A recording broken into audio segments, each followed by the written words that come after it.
116 to brag on my king. It is 116, Romans 116. We talk about him daily cause he run this thing. Can I do it? Can I do it? Yeah.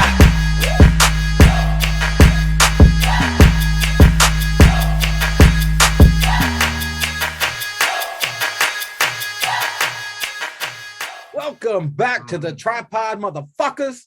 Y'all best be drinking because we be drinking. We got that stinking thinking. I'm here with my boys. Ceizar, Stixy Drip Drip, Delirious Delirium has entered the chat. Let's talk about some fucking retarded AEW bullshit. That's right, folks. It's Wednesday night, and you know what that means. Cue the CM Punk music and watch another talent lay down for him. That talent, this time, Uncle Dax. A commotion in the crowd. Not sure what happened, but they were chanting asshole. Oh, it's the ass boys. That's what it was. Uncle Dax snot rocket on Punk as both of these guys trade holds and moves. Dax in control of Punk. This is where Dax shows how great of a talent he is before PG Punk does two moves and wins. They do that incredibly unnecessary, dangerous suplex over the top rope, holding on to each other, to the outside. The Anaconda Vice fails. They trade inside cradles. Dax should have won right there, by the way. Texas loves them, some CM Punk. Cash has come out to support, I put deport, to support Dax. Dax counters GTS into the sharpshooter. Bret Hart got wet. Punk gets out of it and reapplies Anaconda Vice for the win. Punk makes the title motion to his flabby dad waist. Of course, the ass boys were being obnoxious.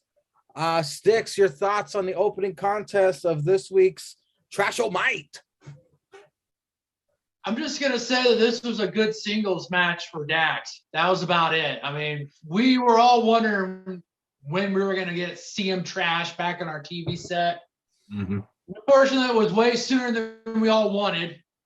But I will give this Uncle fucking good old Uncle Dax put on a hell of a good singles match. And that's all I got to say about that.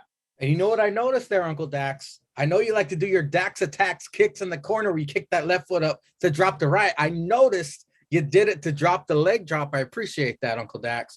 Ceizar, what did you think of the opening match of Dino Trash-O-Mite? Oh, my God. Fuck CM Punk. I know, ladies and gentlemen. I hope you're sitting down. He is drinking water. He just informed us of some shit. Ceizar is drinking water. First of all, I'm gonna send out a case of whiskey to his house, stacked. Yeah, don't worry about that. Your boy old Ceizar just came on this pod, drunk as shit. Cause I've been drinking all day. See that fruit booty Mangria? You drinking? My man Stix, you probably drinking. But Ceizar woke up at like 8 o'clock this morning. Eastern Standard Time. Picked up 3 bottles of liquor because he pre-ordered them. Got them to the crib. Sipped on one. Went to the streets. Been drinking since then. And now, 12 p.m. Eastern Standard Time. Boy, Ceizar's been drinking since then. And yeah, I may be drinking water right now, but your boy's got enough liquor in his system to carry himself through this pod. And yeah, fuck CM Punk. Fuck CM Trash. On his whack ass, whatever the fuck you want to call it, through AT-Dub, because he fought Uncle Dax, and Uncle Dax gave him the fight of his life. You see what's happening? Fight of his life. We're gonna get the reverse effect from Ceizar. You know how he usually starts out like, "Hey, motherfuckers, this is Ceizar, motherfuckers," and he starts drinking, and then he eventually starts in slow motion. Been them. Damn Punk, and now we're gonna get the reverse of it. Now he's starting in slow motion, and by the end he's gonna be regular.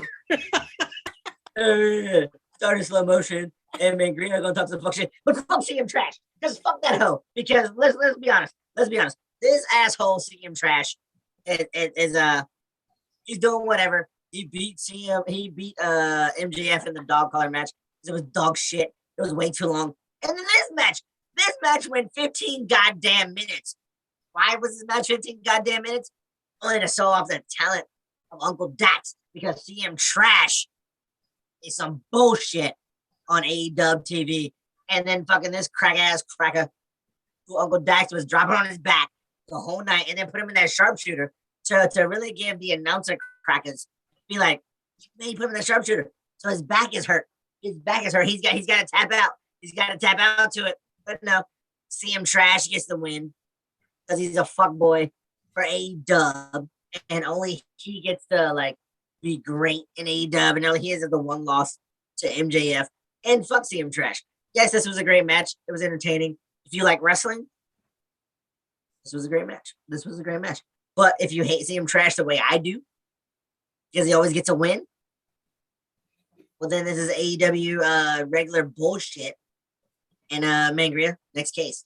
I think the only time I've enjoyed CM Trash on AEW TV was when he was trading promos with MJF, and when he first came back, that first night, it was awesome. Yep. But since then, he's been Cody Jarretting it the entire fucking way. They throw up an old picture of Johnny Hungy and Jericho, JAS backstage cutting a promo on Reynolds and Silver. And Jericho kind of flubs his words. Cue the salt dandruff. It's Sting and Darby. Hardys, yep. It's time for some multi-man tag bullshit. 8-man tornado tag, no DQ. Private Party, Butcher and Blade versus Sting, Darby, and the Hardys. We have the meats. I don't know why I said that. It's chaos, of course. All kinds of shit happening everywhere. Butcher looks like he has a full body sunburn. He throws Lincoln Park down the stairs before the commercial break. This is a time killer match for sure. Tony Skeets just said, go out there and kill 15 minutes. Fuck the cameraman and everyone getting equal time. Just become a herd of spot monkeys. Matt Hardy balls continue to get punished. Double side effect to Hardy off a stage through a table by Private Party. Other Hardy climbs a tall ladder and scales the wall by the merch stand and swantons Butcher and the Blade through tables as they patiently waited there for him. All laying there waiting for it. Like, we're gonna be on TV? Well, we're gonna get wait. Welcome back to Sting Trek. He no-sells Terror Shot, then takes on Private Party alone. My father-in-law walks in and awkwardly talks to me during finish of this match. I guess Sting and them won. He never walks in during the commercial, by the way. Tony interviews FTR. Dax is pissed at the Ass Boys. Excuse me, Billy's sons. Now, Stix and I can go to the store and get some more liquor because now it's time for Ceizar to wax poetic about this 8-man tornado tag, which includes Sting. Take it away, Ceizar. Is that really your notes? Because I will wax poetic. I will wax poetic about this fuck shit. First of all. All right, Stix, catch a flight. We'll come over here. We'll watch WrestleMania 19, and then when we come back, he'll be halfway done.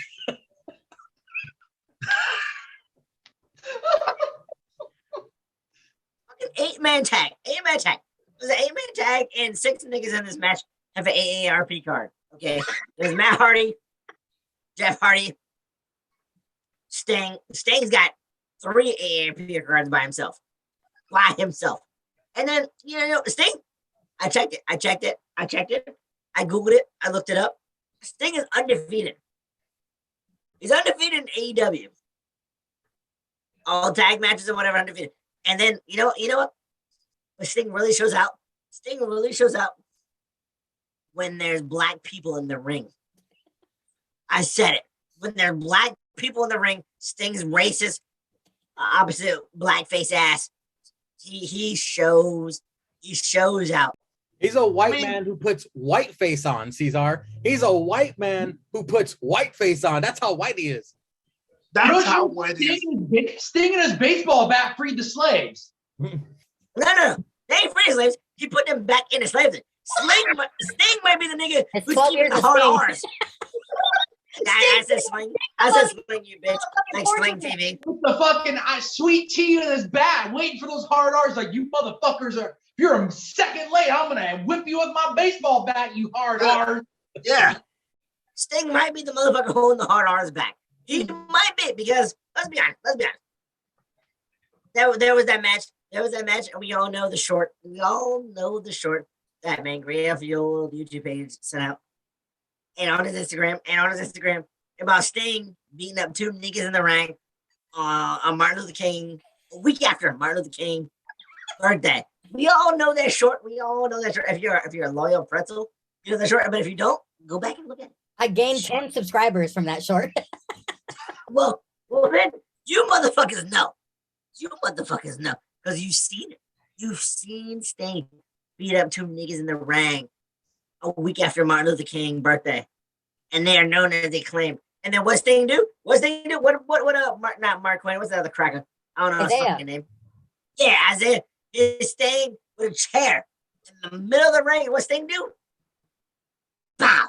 He ate that shit. He ate that shit like fat people eat ham sandwiches on Wednesday. He ate that shit and then went to work on Private Party. Another young black tag team went to work on they black asses like it was 1978, and he had a whip. He fucking rolled ass in that ring on both their asses. I mean, it was funny how it was Matt, white, Jeff, white, Darby, white, Sting, white, the Butcher, the Blade, and Private Party. Speaking of white, He didn't kill his name. But it was two black people, and then Sting was all over that ass. About them niggas. He was beating black ass. Sting was beating black ass all over that ring. And then, yeah, when Jeff Hardy was trying to, like, I don't even know where Jeff Hardy grabbed the ladder from. Because they were like, oh, Jeff Hardy's got a tall ass ladder. And he's going to jump off the fucking shit. I was like, yeah, where'd Jeff get that ladder from? Did he, like, go to Home Depot? Did he, like, take a drive to Home Depot? Nobody cares about Jake. We all know this podcast. Brother Ceizar, what do you mean? What do you mean? Everybody cares about me. What are you talking about? Nobody cares about you, Jake. We shit on you every week. Mama don't care about you, Jake. That's not true. My mama loves me. That's not true. Ceizar was waxing poetic about how white Sting is and how racist he is, and Jake shows up in full white. Jake, yeah. See, he shows up full KKK gear because that's how Sting is. It's not pointed, at least. Sting is so white. He's so white, and he's so 1940s. I swear to God, Sting has been of the Acclaimed, who has been a top 2 tag team, niggas, and then he's beat up in a 4-way duel with Private Party, niggas. He's beat up. What was that original tag match that was like in a warehouse? I think it was like Brian Cage and Ricky Starks, nigga. Like literally, Sting can only beat black ass in AEW, not AEW. AEW. Sting has it in his contract. Like if you put him in a tag match, because he is 8-0, he's undefeated. Like I gotta beat up at least a nigga when I'm in a tag match on some fuck shit because I am Sting and I gotta get that pure white snow. Hey Jake, Yeah. Hey, try censoring Ceizar on the Still Row after party. no, I refuse. Yeah, If there's anyone I can't censor, that's there's who no it is. nincompoop for that. No, yeah, yeah. There's Fuck not. that shit. No. Sting's racist ass.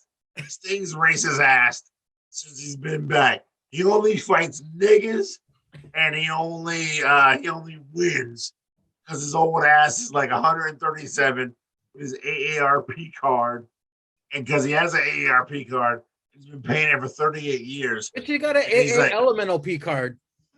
Yeah, probably so, nigga. I don't know, but he only gets to beat niggas and beat them up in their prime because he's beating up 20-year-old niggas in AEW. He's like, yo, I gotta beat them all. I gotta beat Brian Cage. I gotta beat Luke Hobbs. I gotta beat Private Party. I gotta beat the Acclaimed. I'm gonna put out an all call to the entire chat to next the week. Next week, parade. I'm gonna put out an all call. Stix, remember this. When Sting defeats Scorpio Sky for the TNT title. Jesus Christ. Existence. Do not speak that into existence. Can you imagine the rant that Ceizar? bitch, he's gonna beat what's that? Dante Martin and his light-skinned ass, half nigga ass brother. He's gonna beat that nigga too. They're gonna beat both of them, and he's gonna beat Scorpio Sky on some bullshit.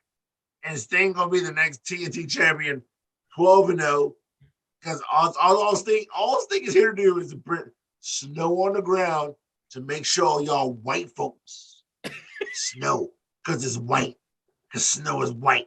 He's gonna make y'all feel comfortable because he's coming out to beat some black ass all year. I think I see a future feud in APPW. Oh, me too. I was thinking the same thing. He did defeat 80s Sting. He defeated 80s Sting. The Surfer Sting? Surfer Sting from the first season of Dynamite. I don't give a shit. What that crack is beating. He's beating all black ass, all right, with his racist ass. And then you can carry on with the show. Dixie Trip. I showed up at the right time in the right gimmick. I really did. I mean, that's perfect. It could not have been written better. What did you think? Shut your KKK having ass up, you bitch. What did you sit there and be quiet? Because we already know you didn't even watch. You didn't even watch Sting be black ass. No, but you would be happy about it with your KKK wearing ass. So Stix, wax poetic about it. I actually invited the Still Real Pride Parade to be my audience for an epic Ceizar rant on Sting. So we get the fucking leader of the kitty kidnapping cult? Yeah. That's what we get? KKK. The KKK. I'm the only one who called to action, all right? I'm the only one who answered the call. Also, Mangria, I realize you're the only other one that bought that shirt.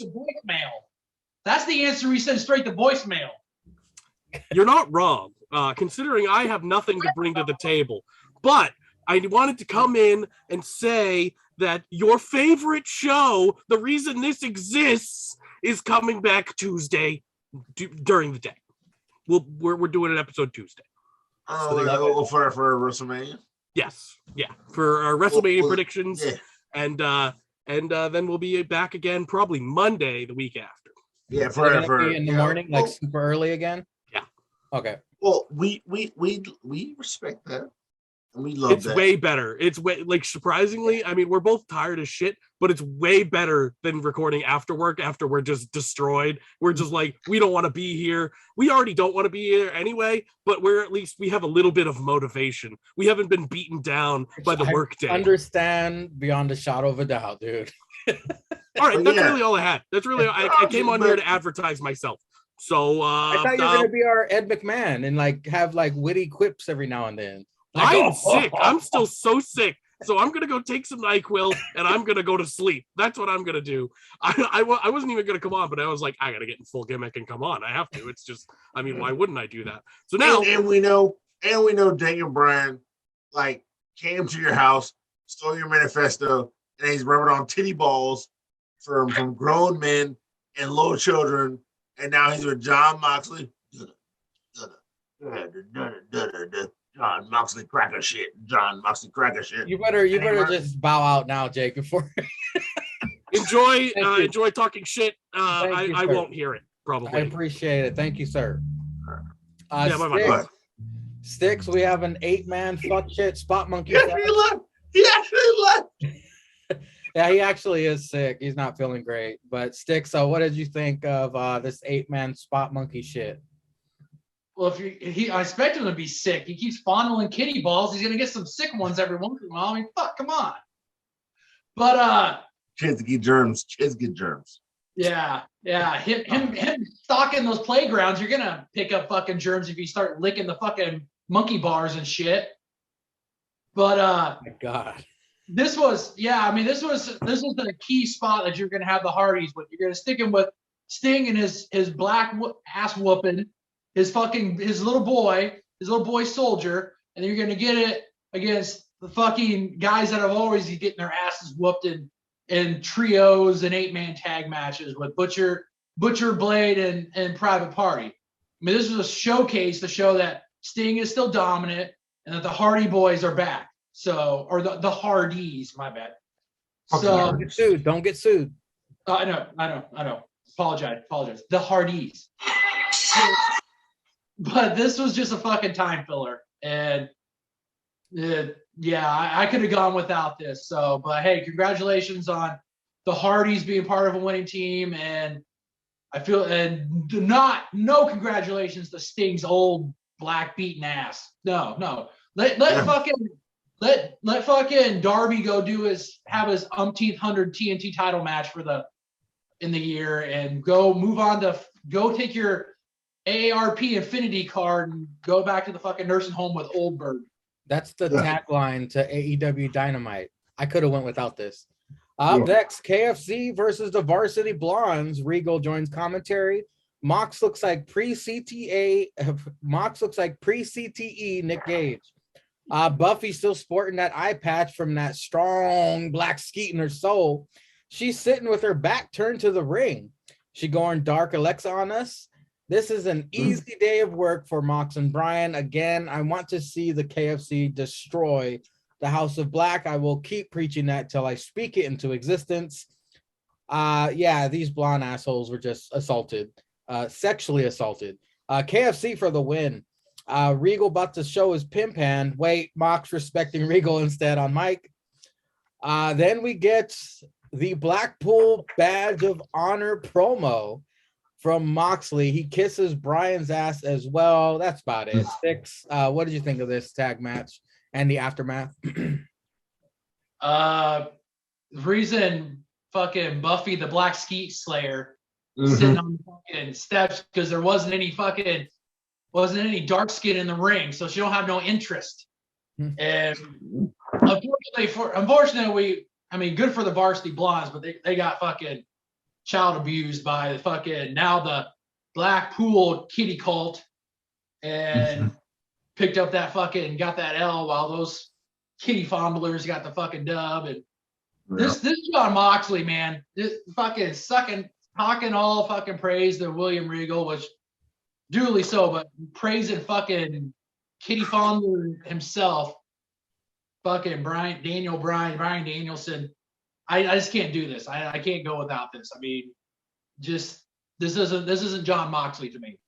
So I didn't like it. It is a little weird. Ceizar, what did you think of this tag team match in the aftermath?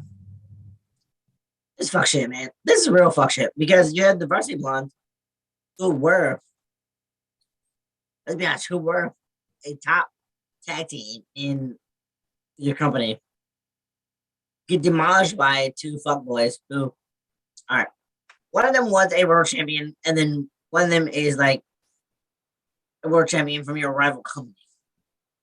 And then they're managed. Even though William Regal doesn't want to be seen as a manager, and he just hangs out at the fucking announce table and does what he wants, but he say, I'm not a manager. I'm just a guy who's around these guys. Blah blah blah blah blah. Blah blah blah blah blah. They really got destroyed by these two guys. If you watch it, they got destroyed by Daniel Bryan, John Moxley, and old girl about to get that black cracker skeet shit in her eye, and she's about to turn heel and whatnot. And what is the point? What is the point? Really? But really though, you take it on paper, you're really taking two ex-WWE guys who are world champions, and they can just beat the shit out of two guys you have built up over the last 2 years. That should be a good, strong tag team, because you want tag team wrestling to be relevant in your company because of Young Bucks. And there's two guys who should be relevant. These are two guys who should be relevant, but they can just get their ass whipped out of nowhere. Because you have two ex-champions who are now tag team in your fucking company. And then they're like, no, whatever. Fuck these crackers. Let's give these guys the gold stamp of approval. And then there's some bullshit. Honestly, it's some bullshit. But I get the bullshit, but I don't get the bullshit. Because you're like, I just want to promote tag team. This tag team should be good in my company. So some Tony Skeets fuck shit. You know what I noticed is that on commentary, they kept praising Brian Pillman. Oh yeah, I called Brian Pillman matches. Brian Pillman, he was a legend. Brian Pillman. And then the smash cut to his son getting murdered by fucking Daniel or Brian. By John Moxley. Jeez, it was. Yeah. It was Brian Pillman Jr. and John Moxley are from the same state. Yeah, they were desperately trying to say anything positive about the Varsity Blondes while they were getting their asses handed to them.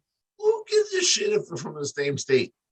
It's an ex-champion for some dumbass cracker who tags with some long hair cracker with some bitch who's about to get some black skeet in her soul.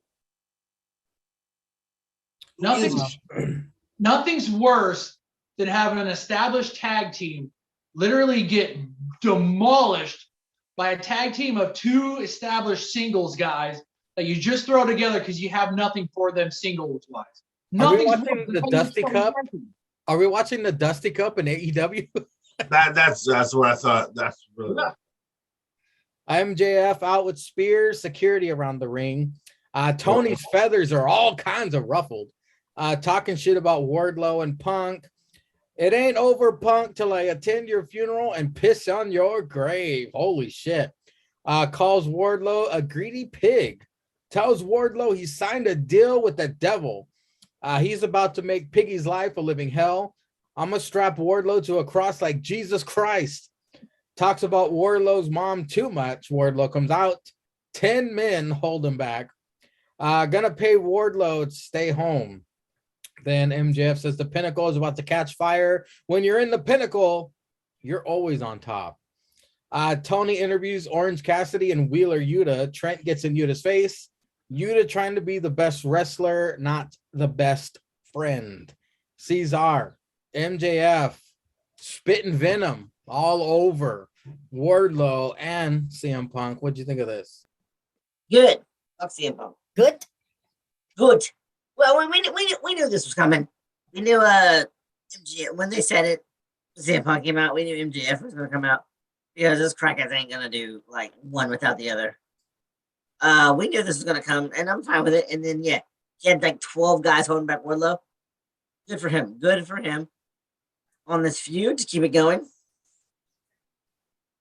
Obviously, Tony Khan not gonna be like, oh, Wardlow's all elite, blah blah blah, ski. Shut your bitch ass up. Oh, ski, motherfucker.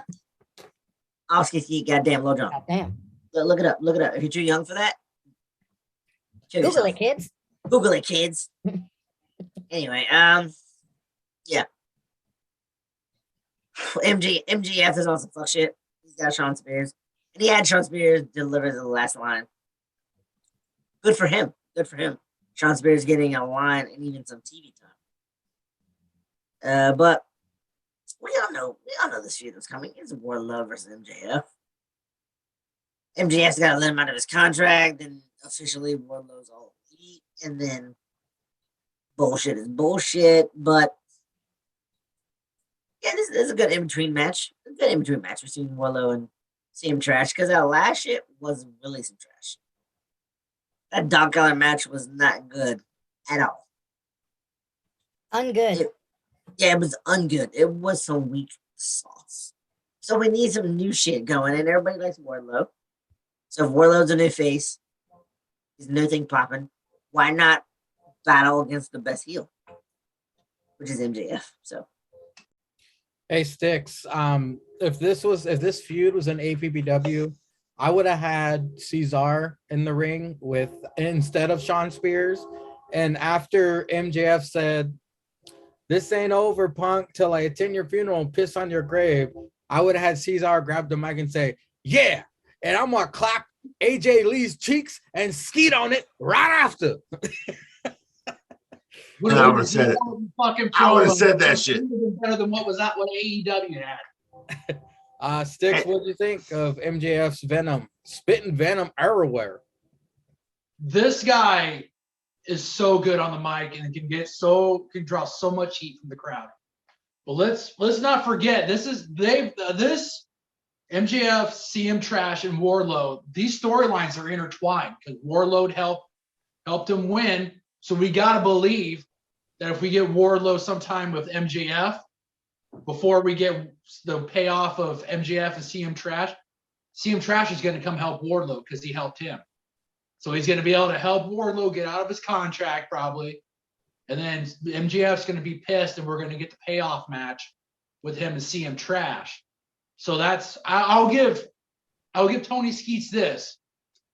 With these three guys, he's been able to intertwine it and be able to keep all three guys somewhat relevant while also keeping them on top of each other's game. And even though if they take losses, they still make them look strong. But of course, CM Trash is always going to look strong because ATW is going to make him look strong. But we all know MJF is the best fucking talker on the mic there in ATW, and he's a little bit above the good old Doctor. I mean, it's really neck and neck with him and Britt Baker, but I mean, there's a reason why he says he's in 2024 he's going to be the most sought after free agent, and it shows every week when he's either in the ring or he's on the mic. This guy knows how to draw just the hatred and the venom from everybody, and having the security guys there to be able to take Wardlow and hold him back is the ultimate heel move. Is how you get people, because he doesn't have to do anything. He can talk all the shit he wants, but he's got other people holding him back. So it's just going to be interesting to see where we go with this, but also how they also keep the Pinnacle on top, because the Pinnacle's dipped in and out. Like, all these guys have dipped in and out. Like, the last time we saw them all together and actually in a feud was against the Inner Circle and Blood and Guts. Outside that, you get a few references to them here and there by either MJF or top guys. So this is going to be interesting to see where we go forward with all these guys, with the Pinnacle faction as a faction going forward. First of all, shout out to your shirt. Much respect, Triple H.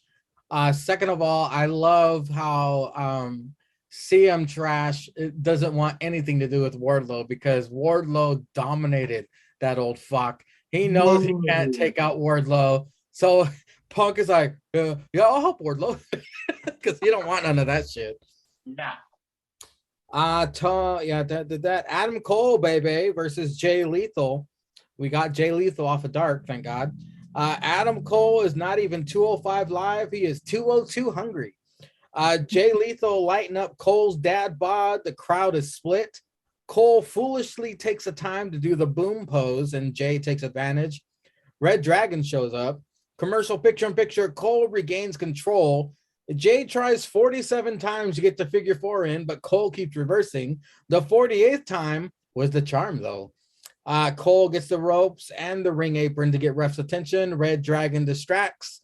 Cole attacks, but Jay lands a cutter. Cole hits the Panama Sunrise, gets a 2 3/4. Thanks to a Red Dragon distraction, Cole counters the lethal injection with a low blow and the boom for the win. Cole gets on the mic, talks shit about Hangman, Hangman, takes off his own fucking belt and starts whipping everybody like government mules. Cole with the low blow again. He's getting all AJ Styles on him now. Hangman gangbang, but Christian Cage, Luchasaurus, and Jungle Boy for the save. Tony Skeets beating his meat, about to book a tag match in this shit. We get a Dustin Murderhawk video package, which was pretty good, but it did not get me interested in that match. Stix, what did you think about Adam Cole, baby, versus Jay Lethal? This was a good match. I mean, it was good to finally get fucking Jay fucking Lethal on our TV sets, on national TV, not on YouTube, but on freaking TBS. So this was a good match. Adam Cole doing heel Adam Cole things. The thing I would have liked seeing, though, and a lot of people, this would have been nice because they talked about their records back in the day. Since we're going Ring of Honor, I would have loved to seen Adam Cole go for the figure four, put it on him. Because back in the day, when Adam Cole, when he was in the Kingdom, Adam Cole, a lot of his matches would go for the figure four. So I would have liked to seen him kind of one up Jay Lethal before Lethal tried it 57 times in that match. Would have liked to seen Cole slap on the figure four and put a little bit of hurt on Jay Lethal. But regardless, Adam Cole doing heel Adam Cole things, got the win. Then after the match, stole the AEW championship belt. So that's another great heel heel move to do. And all in all, good match for both guys. Fun, like I said, just good to have Jay Lethal on that actual broadcast television and not fucking YouTube TV. You know, I do appreciate the commentators. The commentators, they do a good job. Excalibur is overrated, but Tony Schiavone and good old JR, I mean, the history that they give us. I didn't know Lethal and Cole had fought 5 previous times. I had no idea. Yeah. But they ran down their Ring of Honor history. That was cool. Much appreciated, JR and Tony Schiavone. Excalibur. Yeah. Ceizar, what did you think? Jay Lethal and Adam Cole, baby. Yeah, finally, Jay Lethal. And then if you look at his record, once again, they're giving Jay Lethal like the Jungle Boy record. Like he's 8 wins in a row with the Raw on Dark, and now he's finally on Dynamite.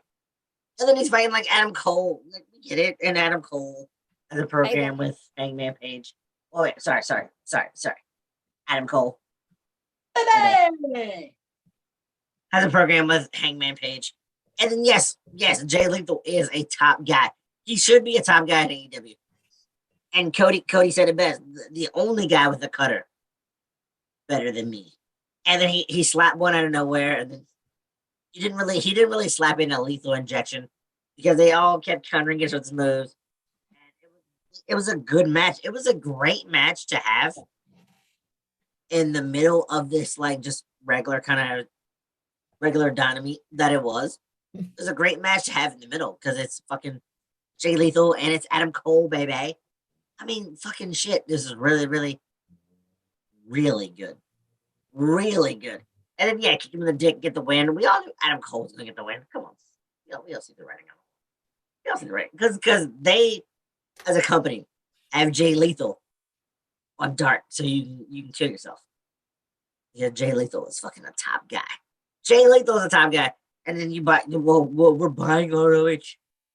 Well, I hope you have Jay Lethal is fucking win the title when you really put that shit back on TV because Jay Lethal's a fucking top guy, bitch. Let's be honest. But you have these fucking stealing the title shit. Because we obviously see Hangman come out later, right after this match, and then Adam Cole stealing the title. Bitch, we know what stealing the title does. We know what this does. It's a heel move. The heels steal and then carry it with them. Yep, and steal the title and carry it with you. Get the fuck out of here. But anyway, this match was good. This is what Dynamite needs. And then, yeah, gotta kick him in the dick to get the win.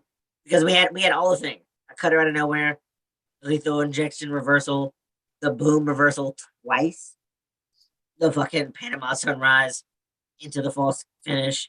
And we had Adam Cole with a fucking super kick reversal. Yeah, the mean super kick reversal spot. I mean, this is what we needed. This is a great match overall between two phenomenal wrestlers. And then it ended the way it did. So yeah. Well, Ceizar, I appreciate the Dynamite shout out there. But Stix, you know, it was a really, really good match because Ceizar busted out his Billy D voice. This was a really, really, really no. That's my slow Lee voice. And now, gentlemen, to my favorite segment of the entire week. Sammy and Tay come out. Sammy says it's all about the ring. He wants everyone to chant holy shit. Tay attempts to talk shit to that fighter chick, Paige Van Zandt. And out comes the hero we all need. Dan Lambert with Ethan and Scorpio Sky out talking shit. Says to subscribe to Paige's fans page and find out why Orange Cassidy keeps his hands in his pants. He says Scorpio Sky hasn't lost a match since Tony Skeets hit puberty last year. Old Tiny Tim and Lucha Horace can kiss their match goodbye. He kisses the TNT title. Sammy says, we live rent-free in that head, and if you only knew what me and Tay did while wearing that belt, we now live in your mouth too. All right. I've seen a lot of hate on Twitter because of that segment. I guess Sammy and Sam Tay are getting all kinds of hate. But my God, Ceizar, Dan Lambert, I love this man. He is the hero of AEW, ATW. Dan, big, you know what? No, big ups Big ups to Dan Lambert. I love it. Love the man. Big ups. Come on, finish it up. I'm gonna stop right there. It was Lucha Horace that did it. Wait. You're gonna stop right there. So no big ups to Stallion Pete. Big ups to Stallion Pete. Ceizar, what did you think about our hero here, Dan Lambert? I know you've been praising him since day one, buddy. What did you think of this shit? Sammy and Tay think they're all smooth, and then the master of the mic comes out and slays these bitches. What'd you think? The disrespect of Sammy and Tay. Two. The tripod hero of Dan Lambert. Did y'all see the knife fight and Still Rid of Us comments with Bretsky and some fuckboy? I was gonna mention that off the air because believe it or not, I kind of got hot about that. I read it at work today. I was on my lunch break and I looked, I was like, what the fuck? Like people were hating on Brett. And I know we shit on each other all the time, but he's one of us. So He's one of us. I was kind of getting hot. I was getting hot. I was like, man. No. But first of all, I'm about to open up on these guys, but I don't want these fucking idiots. Because this guy had a Durka name. He had a Durka name, and I didn't want to get the Durkas on me and have them like go after my But Bretsky is one of us. Like the tripod, he's one of us. So yeah, I ain't throw no shit back, but I just threw some dumb shit back. I should have thrown some shit back. I had some shit. I had my own venom loaded. I had some venom loaded, but I didn't throw any shit back. I just threw some dumb shit, and I do Bretsky. Yeah, you get pinned. You got to fight yourself out of the comments. But when I saw Bretsky get pinned and I saw that, I was like, yeah, I'm gonna back him up. And then like I saw Fuckboy respond, and I threw some shit back at him. But it wasn't too serious for me. It was like a 24/7 title match. Bretsky got pinned, and he was like, you know what, you take it. I'm gonna go over here. Yeah. I threw a comment here and there. But I didn't want the knife fight. I should have went in for the knife fight because that one guy is a piece of shit. Yeah, but no. Character for a profile picture. What a fuck boy. Fuck, you gotta. Yeah, so fuck boyish. But anyway. Our hero Dan Lambert came out on ATW TV. He came on ATW TV, talked his shit, rapped his shit, and yeah, it was great. He said what he had to say, and then the Paige Van Zant, get on her page, and you see why. Shit was great. That man speaks nothing but facts. Nothing but facts. And then the fact that old Zank in the chat posted that one pic that we all seen after the fact is still even funnier. It's still even funnier today. But actually Tay Conti posted that on her shit. It's still even funnier still. Like the fact that she posted it. She's like, yeah, this is what we're talking about. Because Tay Conti don't give no fucks. And that's what really makes it great for fans. Because she's like, I don't give a fuck. Yeah, this is some shit we were doing. We out here posting this shit. Take what you want. Edit it how you is. I'm waiting for that photo leak. We're all waiting for that photo leak. And then that's one of the shit that was good, man. So yeah, I ain't mad at nothing. I ain't mad at that our Lord and Savior Dan had to say about anybody he represents. Just that, I mean, he had to kiss some belt. And then, some people was getting ratchet with it. I'm just saying.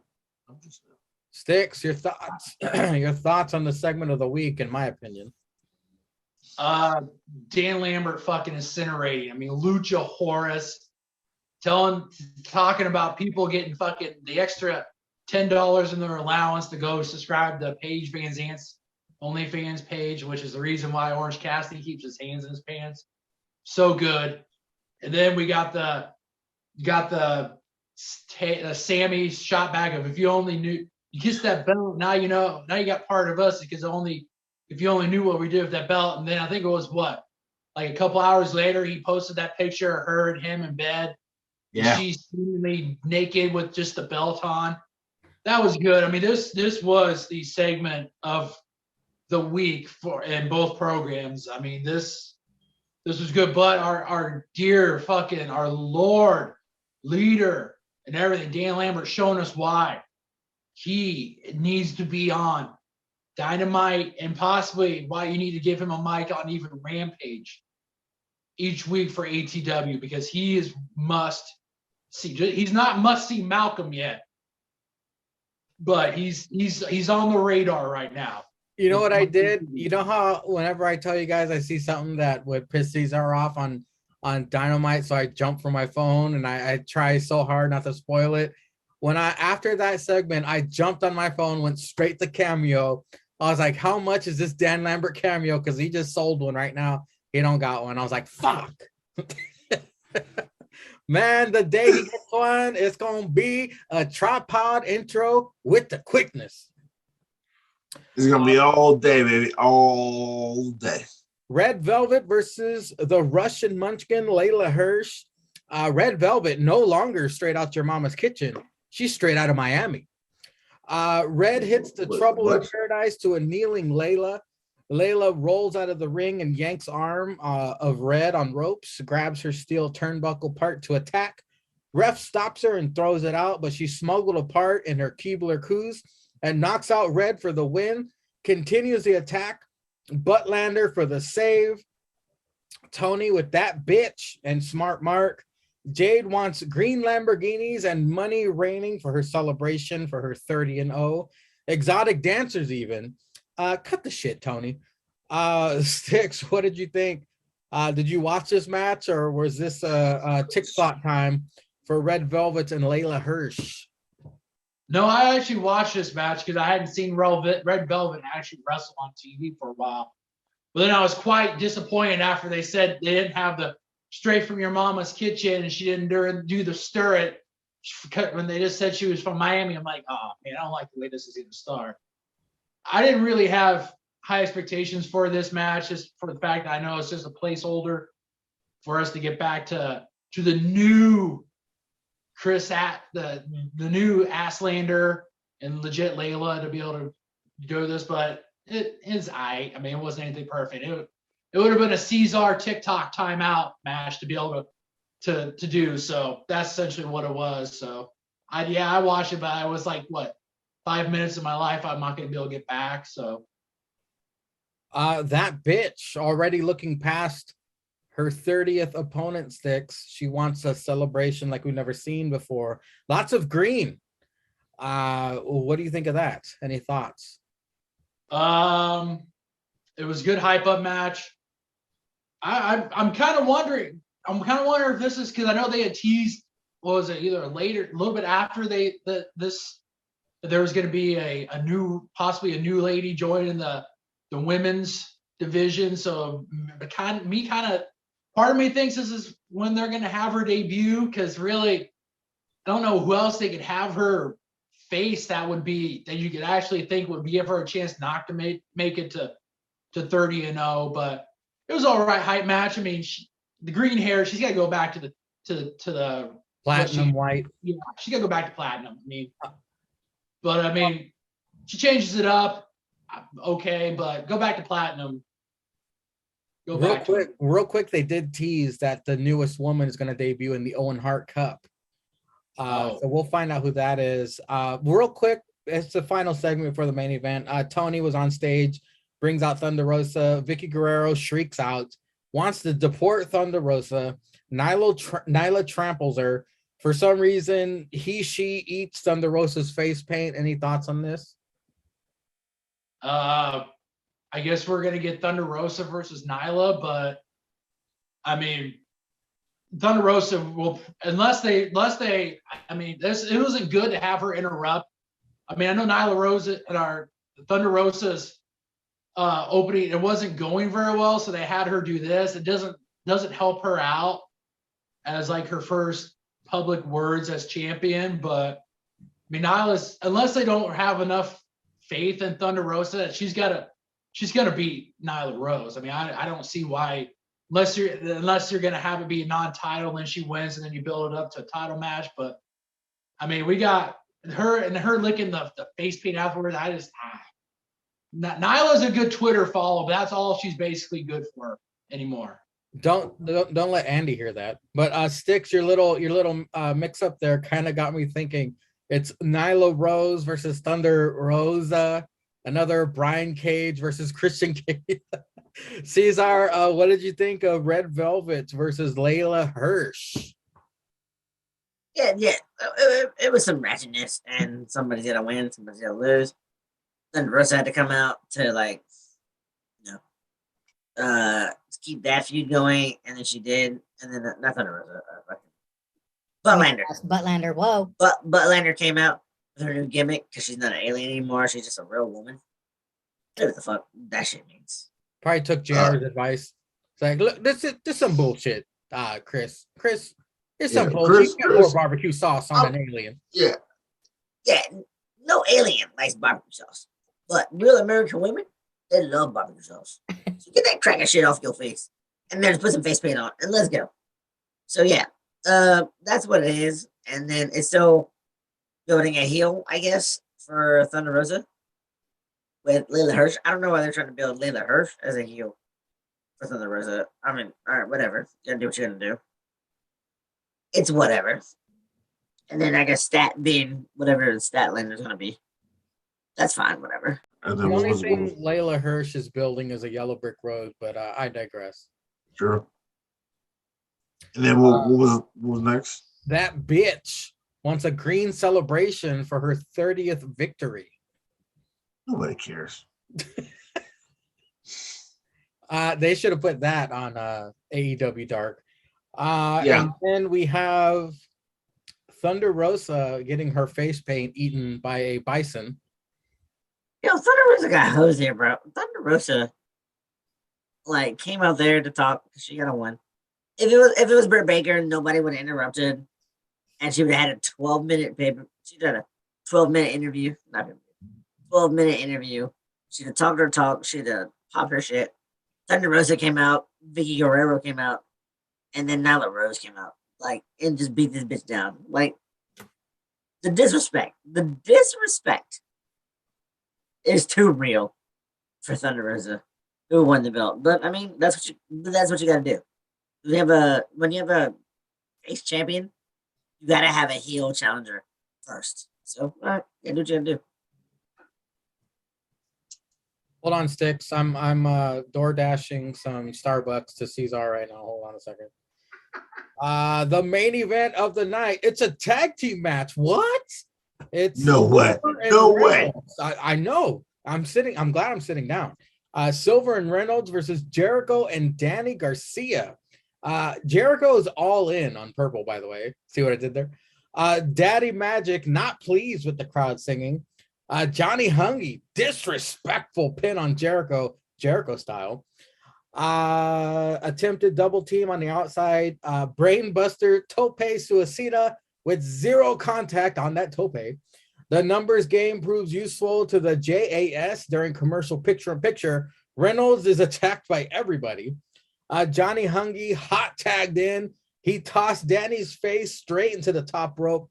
That looked painful. Hungy and Jericho battling in ring. Johnny holding his own. Incredible double team sequence. Gets a near fall to Danny Garcia. Hagar getting involved. Jericho eventually strikes Reynolds in the back with Floyd, who's not purple yet.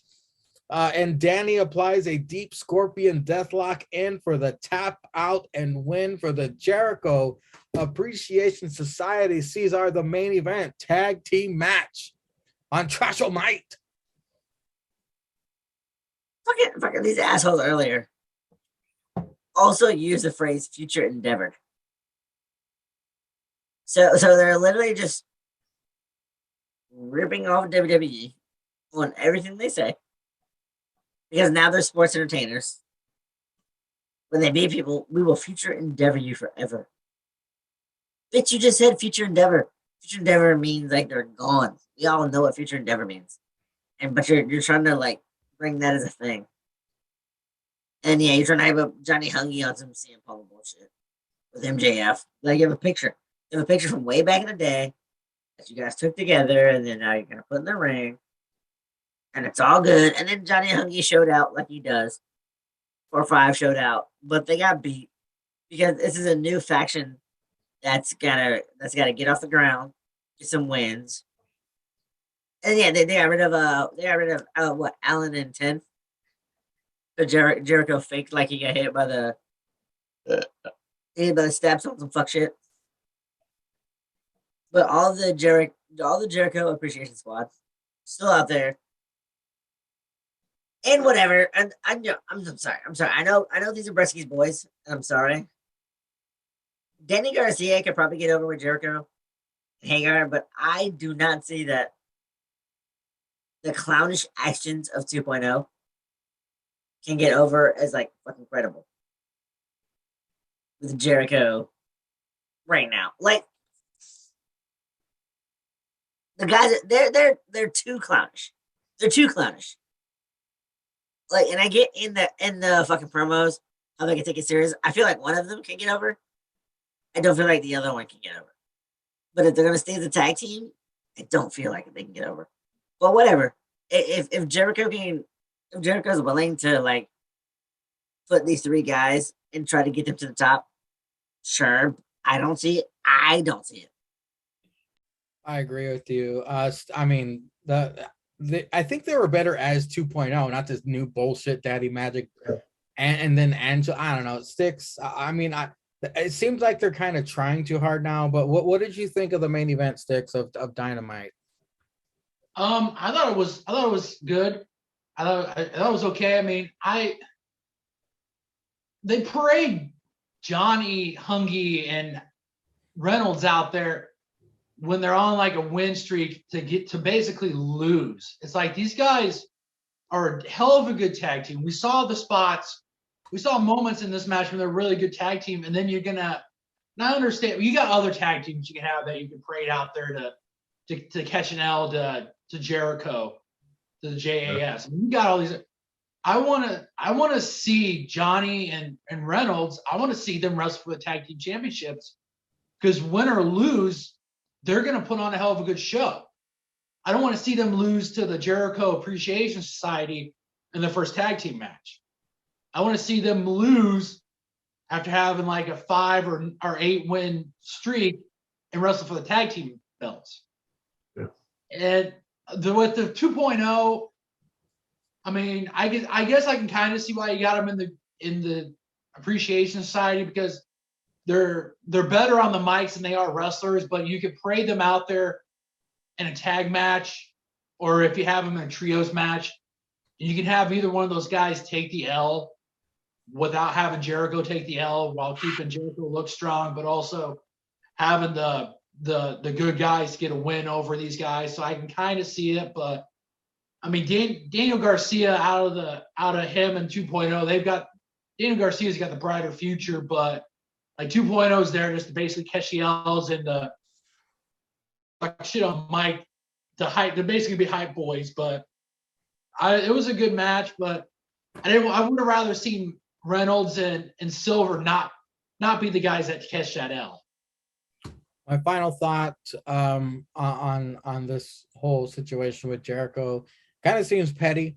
Kind of seems as petty as Bischoff's reading the results of Monday Night Raw on Nitro, as when Jericho is claiming to be a sports entertainer, and like Ceizar said, using the future endeavor. It's like, all right, it's a little petty now. Come on. What are you mad at Dad? Are you mad at Daddy, Jericho? You mad at Daddy? Trying to stick it to Daddy? Daddy did something to you, baby. Daddy holding that allowance from that 2K22 allowance. You ain't getting that check no more.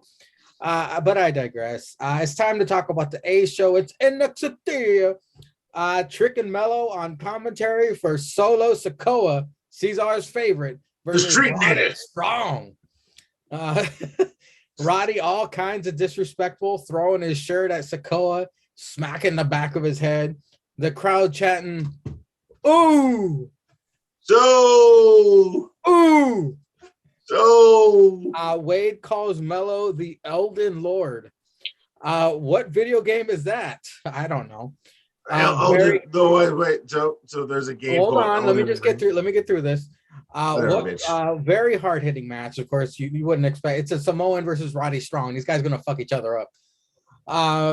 The chops and strikes are echoing. Of course, must see Malcolm staring intensely on the outside.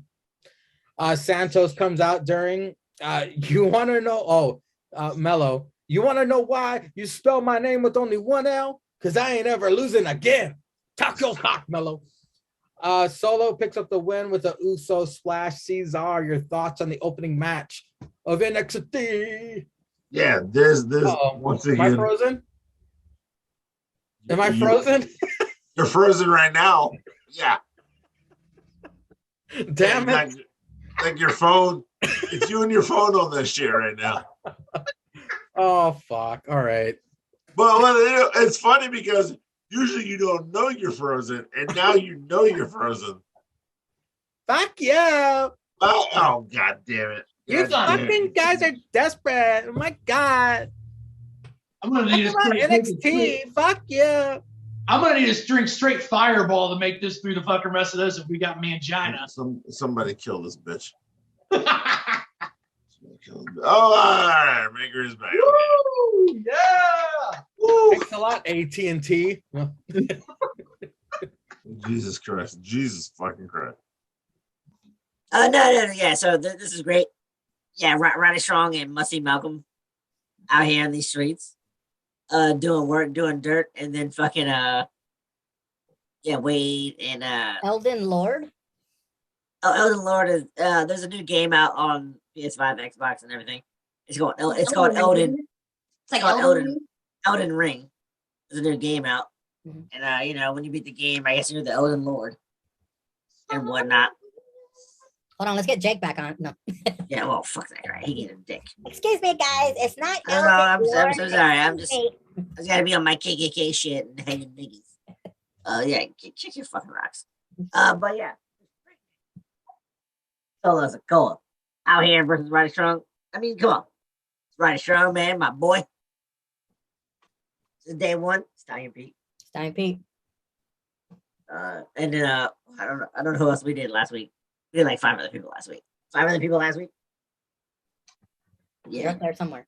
Yep, there's somewhere. I think one was like Ciampa's share. But for real. No, for real. Oh, Dan Lambert. Yeah, Big ups. But anybody who showed up against Roddy Strong in the street nigga Solo Sikoa, great match. The shit was real. Of course, Wade's got good commentary with Mello. No shirt crew. Do crackers. Got no shirts on. I mean, it's Wade, no shirts, and the A champion. Yeah, didn't you lose to? Hey. Yeah, I may have lost. How you spell Mello? It's 1 L. You're damn right, because I'll never lose again. I mean, that shit was man's put it back on the fly when dumbass not Wade, not dumbass Wade, but another cracker was banging Mackenzie McHale. Yeah, sick Vic. Try to put it on him. It was gold, man. But this match was really, really, really good. And I was surprised that Solo Sikoa won. I thought it'd be Roddy Strong, but we're gonna get later. This is what I said last week. Came to fruition this week. And we'll get to that later. Yeah, usually Stix. I mean, it takes a lot more to pin Roddy Strong, and this time it only took one Uso splash. But what did you think of the opening contest this week? I thought it was a hell of an opener. I mean, NXT, for the most part, they have really good matches that open the show. And for the most part, they have a really good match that ends the show. So they're really good at bookmarking it. I mean, the action in the ring was good. The fucking commentary with Big Dick Vic, Wade Barrett, Oi. Boy, And Ooka booka. ooka booka. Trick and Mello were on point. And to tell you the truth, I wasn't surprised that Roddy lost because I think Roddy's on his way out. To tell you the truth, he's just biding his time. We're having him. He's going to collect the L's, and then he's going to be gone. Like he'll either show up in AEW, and we'll get ATW's version of the Undisputed Era, maybe. But the crazy shit is, Ronnie won a match to fight Dragunov for the UK Championship. Yeah, I heard that on commentary. That's crazy, man. Yeah, I think if it comes to anything important, he's gonna lose. Yeah, but that's gonna be probably during WrestleMania weekend. Because I think he's got Dragunov. I think he's got his own pro wrestling tee store up. So I mean, they're not gonna let you have that unless you're either on your way out or you're like a really special talent. Which I mean, But his wife is signed to Dark. She does wrestle on Dark.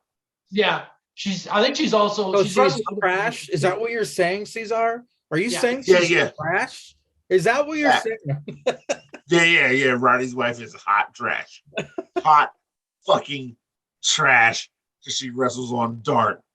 We all know AEW Dark is like trash ass wrestling.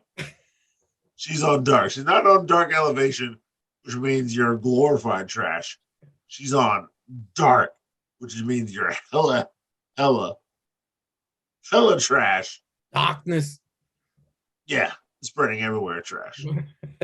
But this was a hell of an opener for NXT 2.0 this week. Wow. Yeah, it's just gonna be another notch in Dragunov's belt, sadly.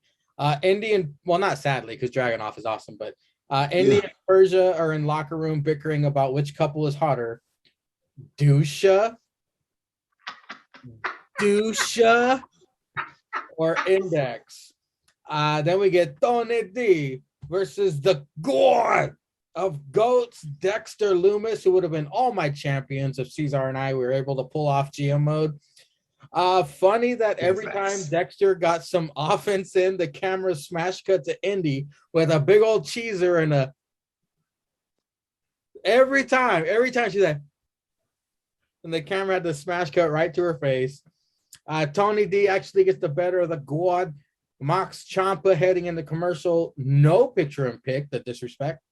Dexter gets a second win. Does his kip up leg drop and gets none of it, by the way. Completely missed him. Yeah, Duke rolled out the way. Duke on the outside takes off his shirt. I'm not complaining. The way it says on commentary, furthering his homoerotic crush on Duke. Duke distracts ref while Tony goes for crowbar.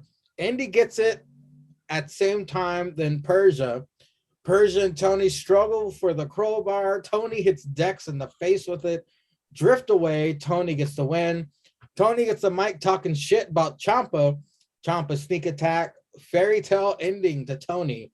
Ciampa says he's going to write his own fairy tale ending on the way out of NXT. Stix.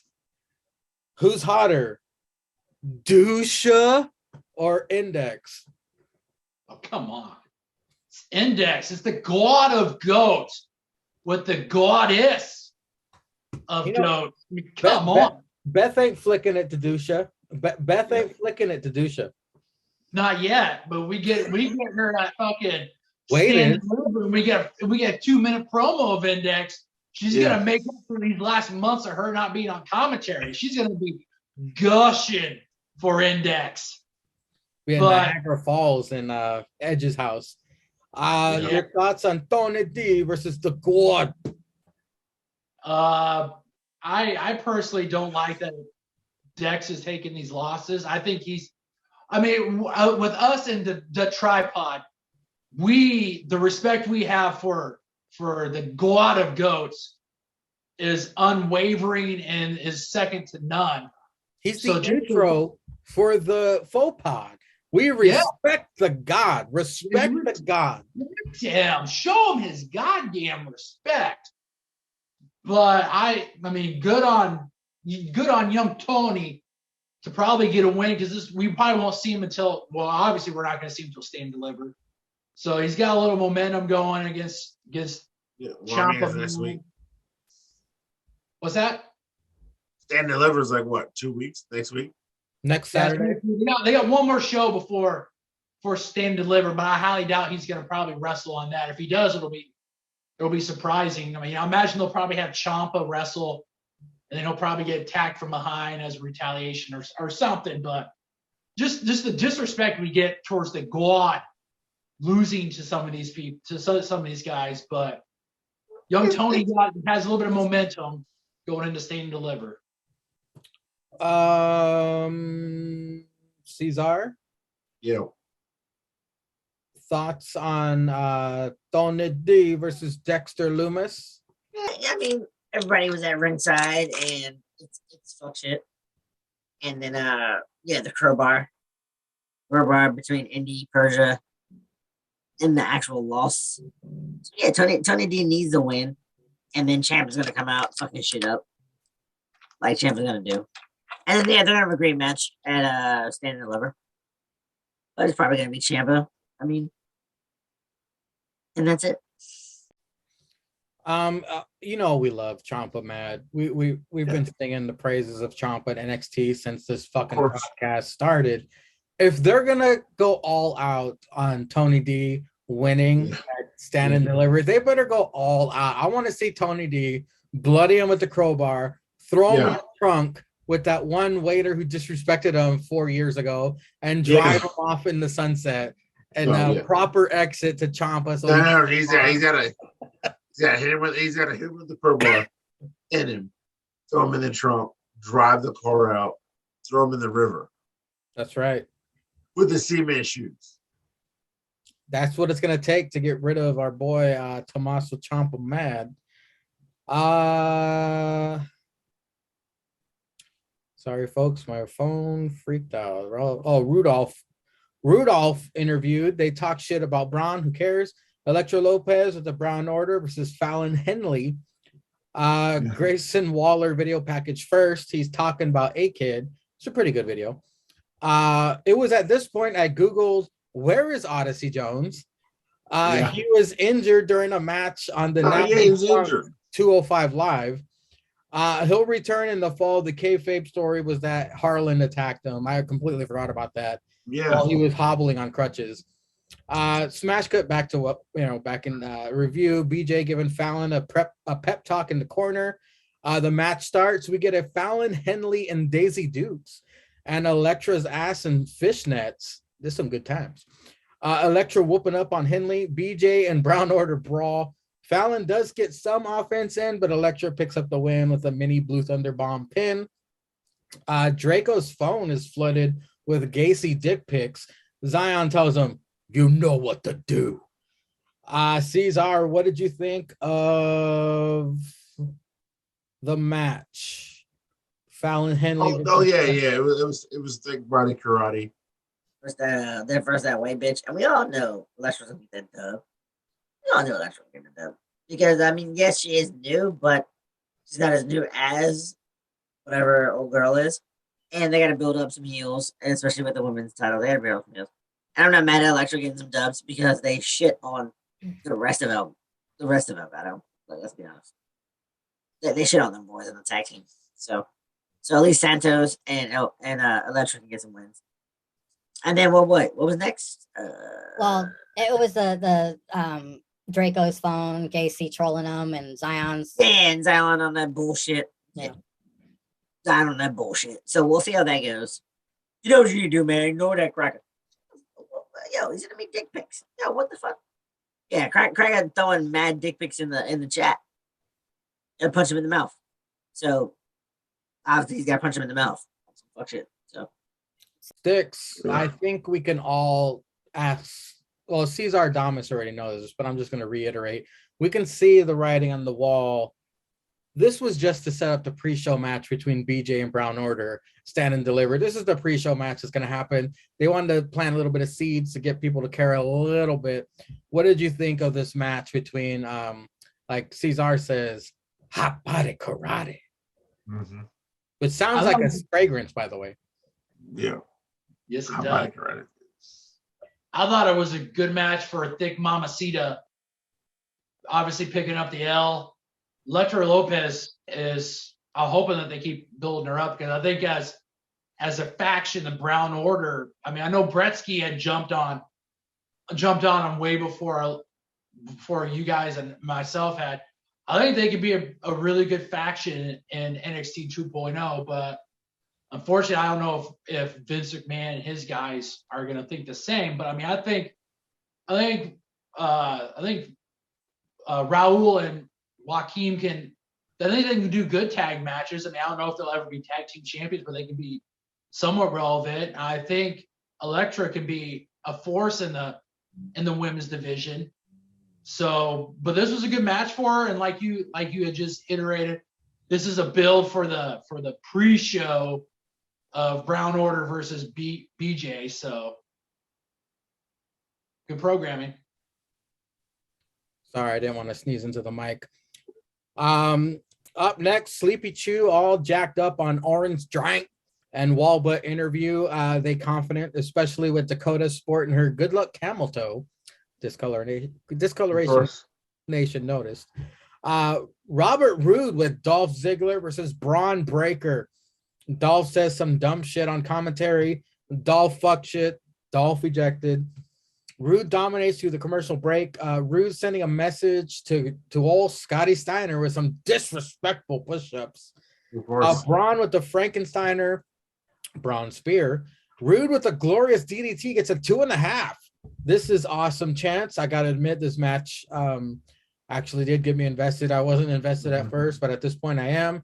Roode attempts a crossbody off the top rope. Braun then catches him and power slams him for the win. Eats a Dolph super kick on the way out, though, Ceizar. What did you think, Roode versus Breaker? This was it was a decent match. I liked it. No, it was a great match, but like the glorious DDT is a finisher, and this is we established it earlier with the interview. This is a ex NXT champion or a past NXT champion, and he won with that move. So you got to respect the DDT. I mean, in theory, you have to respect it, but like you kind of just didn't. And I get it if you get out of ways of having that move done on you. Like, yeah, you get spiked with it, and then somebody interrupts the count. Totally fine with that. But you can't like say shit like that. He hits the move clean, and then doesn't get the win. That's the move that beat Shinsuke, by the way, for the title. Yeah. That's what I'm saying. Like, you have to respect the move, even if it's a new champion. If you want the new champion to win, all those, because we don't know what they're gonna do with it. Dolph could stay down at NXT. It would be the champion. Braun goes up, so it doesn't matter. But you have to respect the glorious DDT for what it is. But no, the match was great, and I get it. Yeah, Braun Breaker wins. Very casual top rope. Yeah, he wins, but I just feel like when finishers happen, you have to respect them. You know, Stix, I'm kind of getting nervous here about Braun Breaker. It kind of seems creatively bankrupt when you have so many superstars use the spear. So many fucking superstars use the spear, and now Braun is incorporating. I mean, well, what did you think of this match? But Braun Breaker, let's relax on the spears, Braun. I was invested as soon as I heard the glorious entrance that we finally got back from Robert Roode. This was a good match. It was we don't get to see very many singles matches where Robert Roode can actually show out, but also still take an L. Like, I agree with Ceizar. I agree with Ceizar. Respect the finisher. Because I mean, that finisher has won him championships and have got him many victories in WWE. So I would like to see him space that out a little bit towards the end more. But all in all, good match. Of course, we knew the Braun Breaker was going to get the dub. And we got Robert Roode got some offense in and showed why he was a former NXT champion. And I was happy we got the glorious entrance. So I was invested as soon as I heard the sweet piano keys are going on the entrance. They disrespecting the glorious DDT / execution, like they disrespecting the 450. What the fuck? Tell him, Mangria. Tell him. Yeah. Preach. Tell him. But I digress. This is awesome chat. Index in the locker room. Dusha approaches. Persia claims Duke can defeat John Cena and anyone else in the NXT locker room. Dexter draws Gunther. Duke says he can beat him too. How'd you draw that so fast? Chase U segment. Brody reads his Fortitude essay talking about White Collie. He gets upset at Darnell for interrupting, starts cursing. Whoa. Where'd you learn that from? Andre Chase said, I learned it from you. Andre, that's the most beautiful thing I've ever heard. And that was a teachable moment. Always funny shit. Always funny shit here. Stix, what did you think of the Dexter drawn win, loser, draw style quickly? Gunther, and then the Chase U segment. Love that we got the creative artist back in the locker room showing a beautiful picture of Gunther and fucking Andre Chase, man. This guy, this guy hasn't caught a win since fucking probably beginning of the year or even last year, but he is still relevant with his promos and Bodie. Fucking him asking Bodie, where'd you learn that from? I learned it from you. Just so good. I mean, I don't know if Bodie's gonna amount to really anything, but having him play second, have him playing the young Rhodes Scholar to the professor, Andre Chase, is good. Andre Chase, you promos, vignettes, so good. So I like both these promos. Ceizar, I know I'm dating myself here, but I know you could understand this. Was that a shout out to those fucking alcoholic commercials back in the day? I learned it from watching you. You remember? Yeah, those yeah, I remember them shits. I remember them shits, but it was good because it was a young man saying it to the old cracker. Yeah. And yeah, but no, definitely. Where's he getting his passion from? I learned it from you. That's beautiful. You damn right. Hey, you shut your ass up, Justin. You fucking listen while he speaks his truth. Yeah, this was great. This was classic future old Bretsky. Classic. This shit was good. This shit was so good. When the young cracker got hot and he's mad and they start cursing that crack out, and then old Bretsky was like, yo, hold on. Where'd you learn the bad language from? I learned it from you. Beautiful. You damn right you learned it from me. Yeah, you speak your truth. Oh, my God. So and good. then Dexter and his artistic drawing of Gunther. Yo, old Dex had the fucking shit on his head from the crowbar. And then he said, hold my beer. And then Drew Gunther in like 38 seconds. And then that dumb bitch was like, yeah, my man can beat Gunther in 30. My man can beat Gunther. And he was like, bitch, what? Yeah, you keep popping off at the mouth. And I keep taking these L's. Like, yeah, it shit ain't gonna happen. But no, it was great. It was great.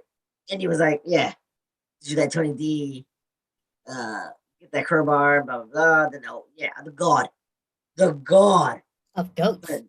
Put a god drawing up 38 seconds.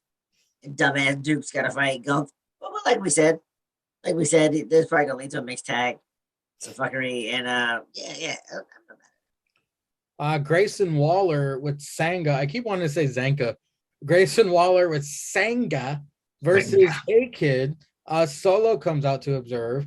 A-Kid, very impressive. Counters the rolling stunner into a rear naked choke. Grayson stands up with A-Kid still on his back.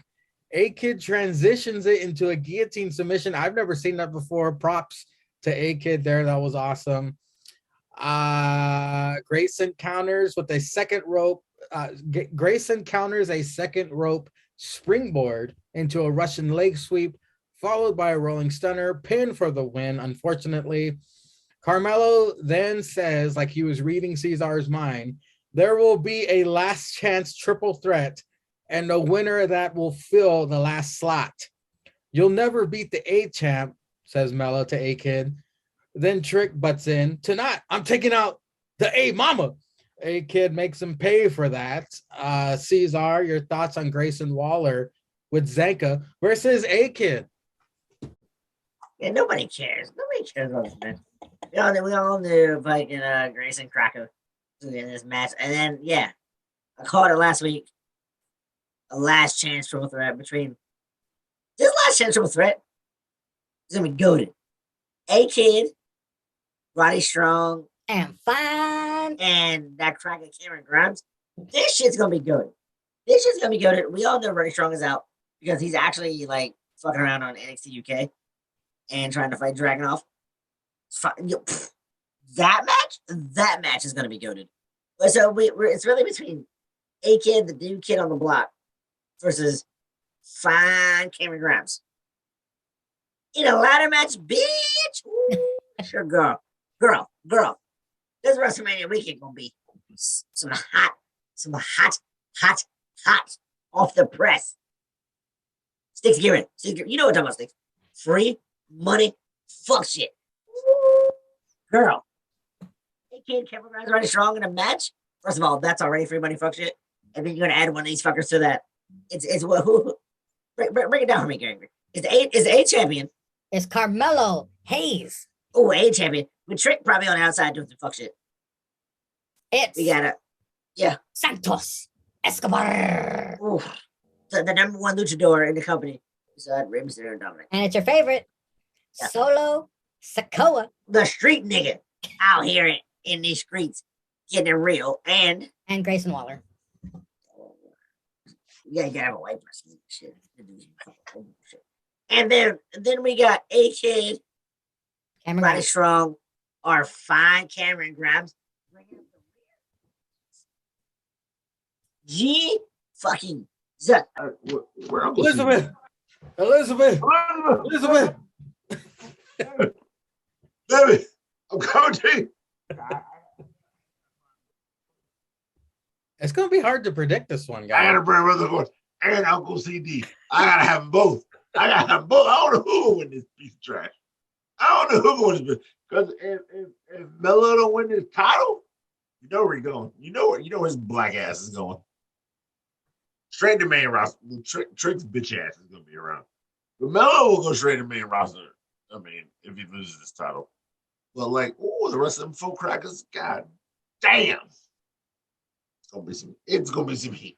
It's gonna be very, very difficult to predict that.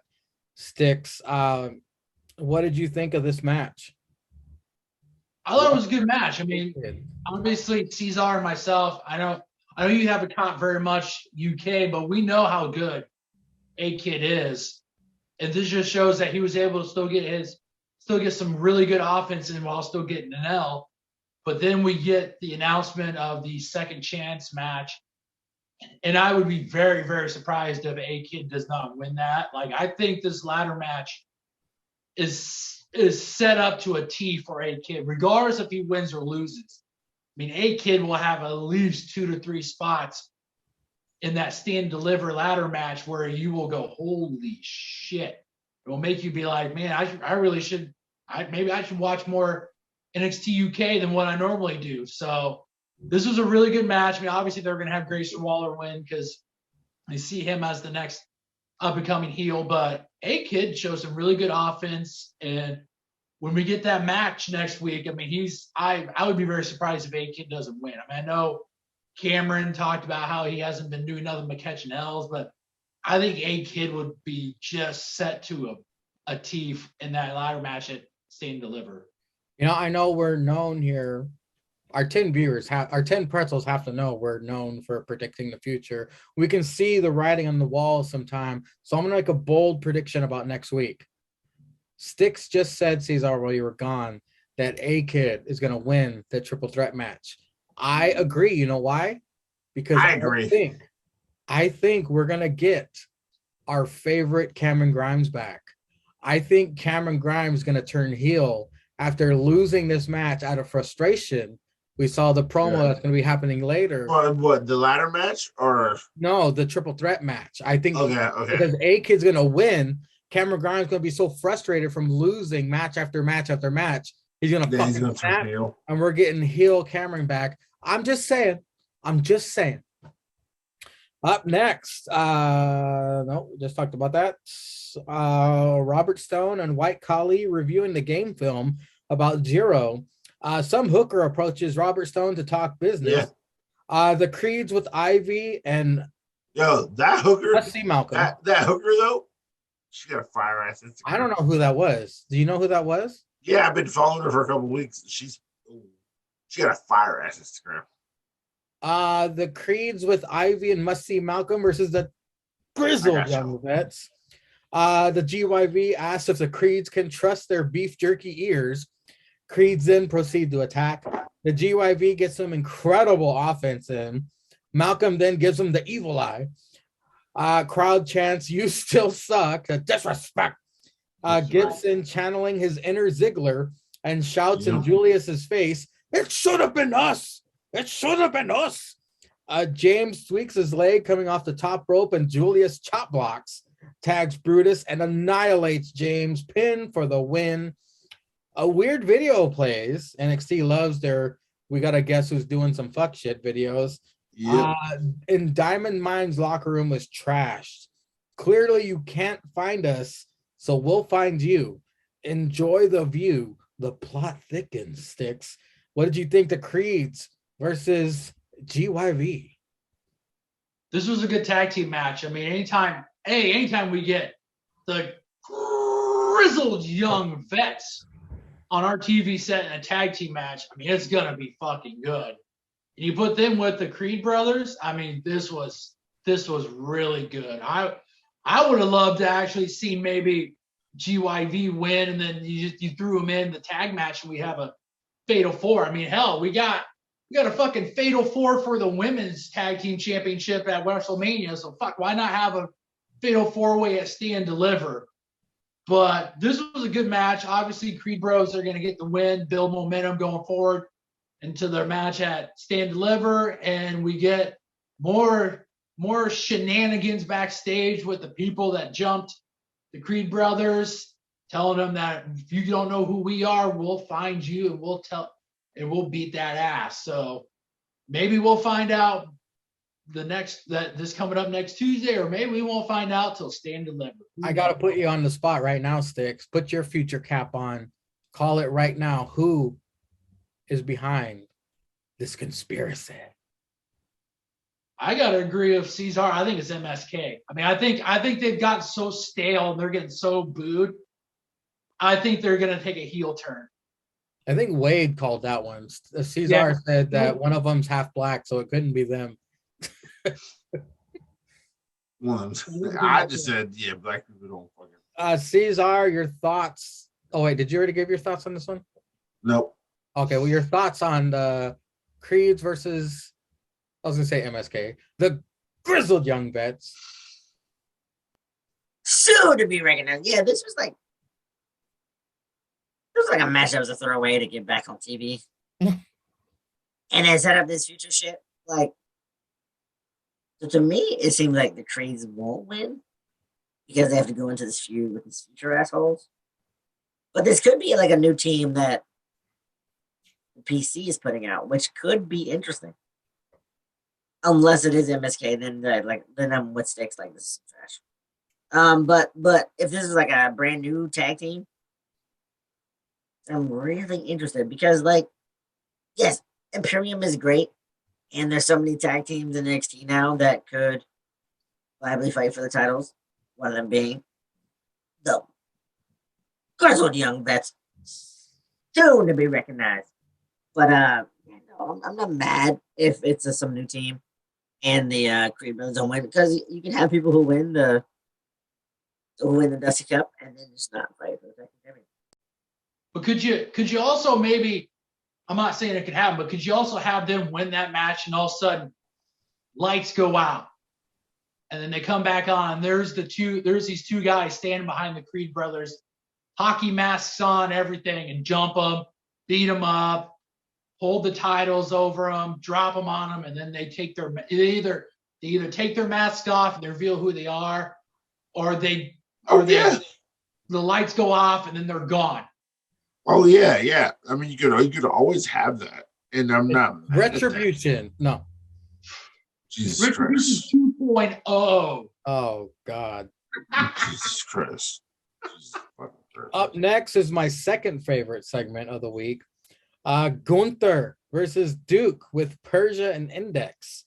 Gunther and Duke, same height, but not the same weight. Gunther chops Persia's snail trail off of Duke's chest. Jesus, these chops are murderous. Wade worried about his broke back partner, but Duke is able to mount some offense. Let's get real here. Gunther wins. Indy with a thumbs up. Is this ending in a mixed tag? This is where I got that fucking idea. Are Duke and Dex gonna team up? Weird ass orgy. Gunther grabs the mic. L.A. Knight. Yeah. Yeah. Let me talk to you. Shut up. Gunther is pissed. You write checks your ass can't cash. Basically, I summed it up what he said. If you interrupt me one more time, I'm going to knock that blockhead off that dad bod.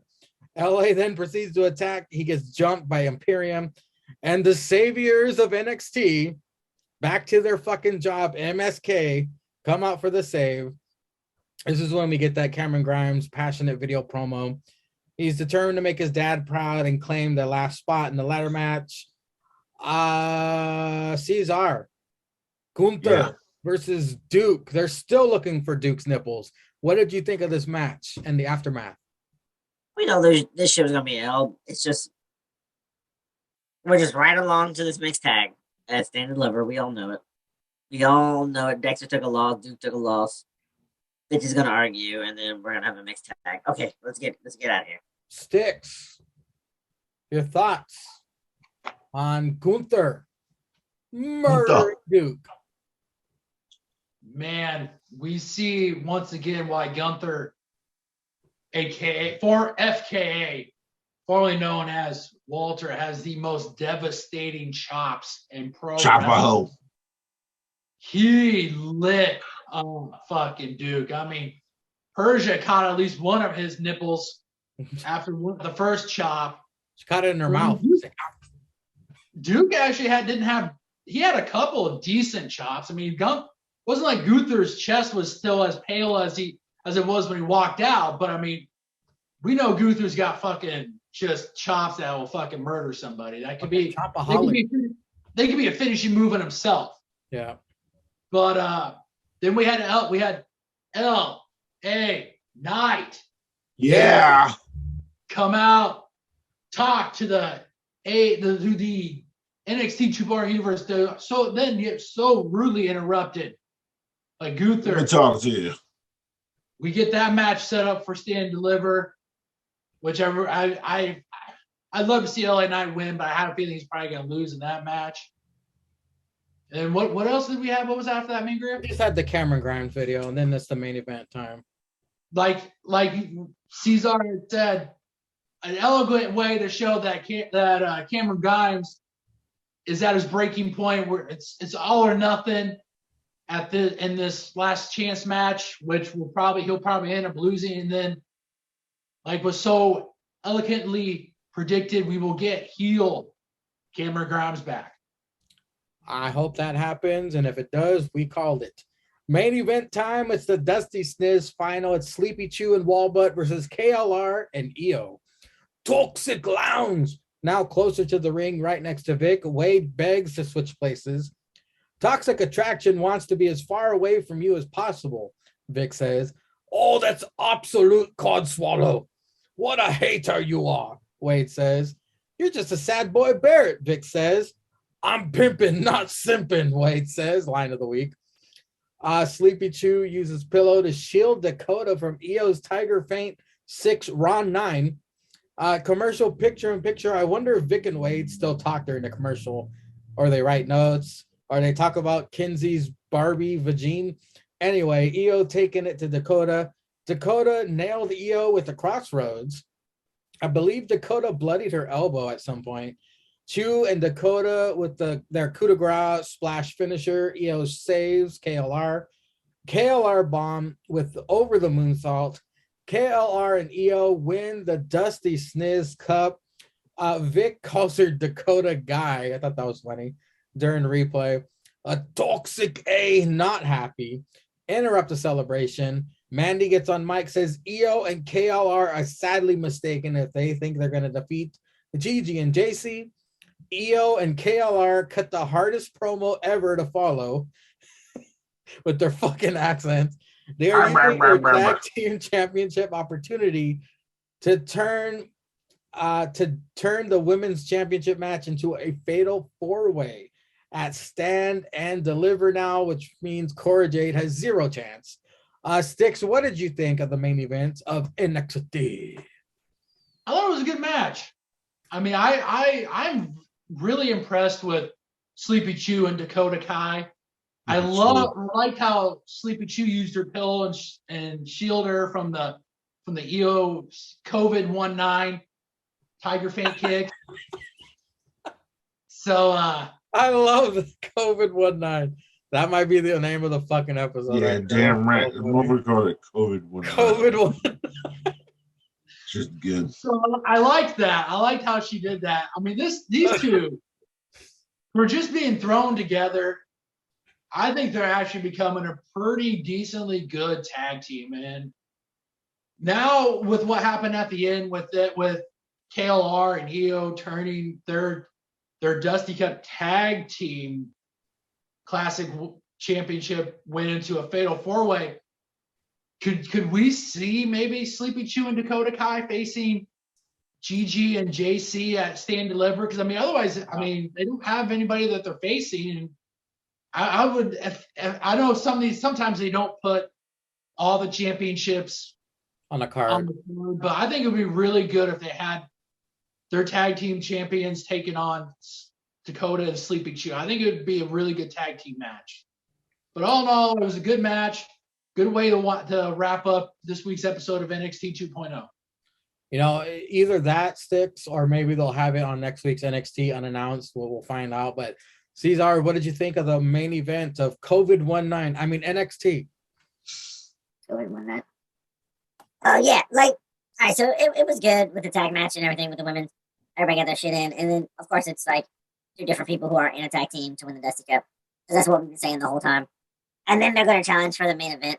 They're going to challenge for the women's title instead of the tag team titles. But, like, that really leaves up to, like, who the fuck is going to challenge these bitches for the tag team title? Not to call them a bitch no hoe.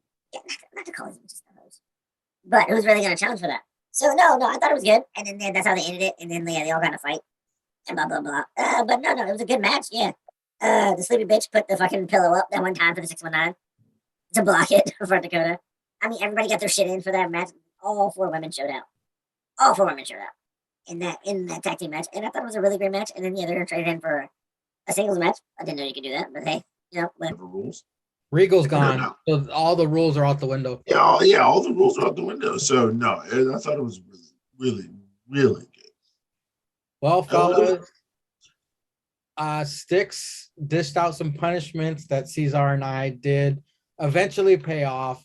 I finally caught an episode of Leveled Up. It was funny. Gentlemen, I cannot wait for Quincy, who faced Gacy, to show up regularly on Tuesdays, because holy shit, this dude. I've never seen anything. He looks like one of the creative wrestlers I should have had Bretsky fight for the fucking decent championship and have Bretsky squash. This dude is so generic when it comes to I'll say color scheme, because he's wearing a red top. He had titties. Quincy has titties. Quincy got a C cup. Quincy got a D cup.